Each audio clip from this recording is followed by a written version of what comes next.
কৃষি বিকাশের নবদিগন্ত উন্মোচন।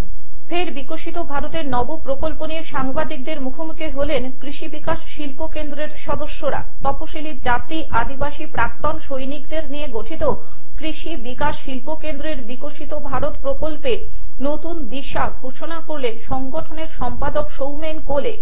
সৌমেন বাবু জানালেন, নানা বন্ধুর পথ পেরিয়ে সোনার বাংলা গঠনের প্রাথমিক ধাপ অতিক্রম করতে কৃষি বিকাশের মধ্যে দিয়ে কর্মসংস্থানের একটি সম্ভাবনাময় দিগন্ত উন্মোচন করা।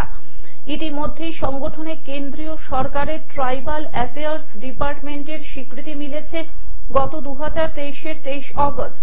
এই মুহূর্তে বৈদেশিক বাজারে প্রবল চাহিদা পূরণে কাঁকড়া ও চিংড়ি সম্পূর্ণ জৈব উপায়ে চাষ সহ 5টি প্রকল্প দিল্লির সংশ্লিষ্ট বিভাগে জমা দেওয়া হয়।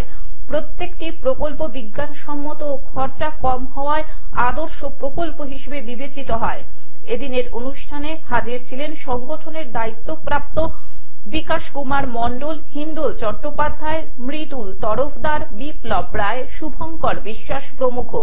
প্রত্যেকেই সংগঠনের সম্পাদক সৌমেন কোলের যোগ্য নেতৃত্বের ভূয়সী প্রশংসা করেন।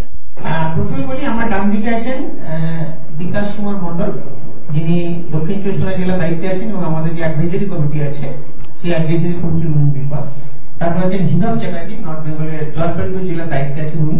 এবং আমাদের অর্গানাইজেশনের ডেভেলপমেন্টের জন্য আমরা 5টা জোন করেছি, নর্থ জোন 1, নর্থ জোন 2, তারপরে এদিকে ইস্ট ওয়েস্টার্ন সাউথ আছে এবং নর্থ জোন 1 এরও উনি অ্যাসিস্ট্যান্ট সেক্রেটারি।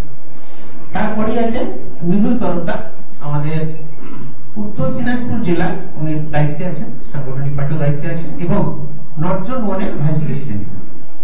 এরপরে আমাদের আছেন, আমার বাঁ দিকে আছে বিপ্লব রায়, যিনি দক্ষিণ দিনাজপুর জেলার দায়িত্বে আছেন এবং নর্থ জোন 2 এর উনি কিন্তু অ্যাসিস্ট্যান্ট সেক্রেটারি। তার বাঁ দিকে আছেন শুভঙ্কর বিশ্বাস, উনি মালদা জেলার দায়িত্বে আছেন এবং উনিও নর্থ জোন 2 যেটা আছে সেই 2 এরও কিন্তু উনি যে আমাদের কমিটি আছে কমিটির কিন্তু উনি মেম্বার আছেন।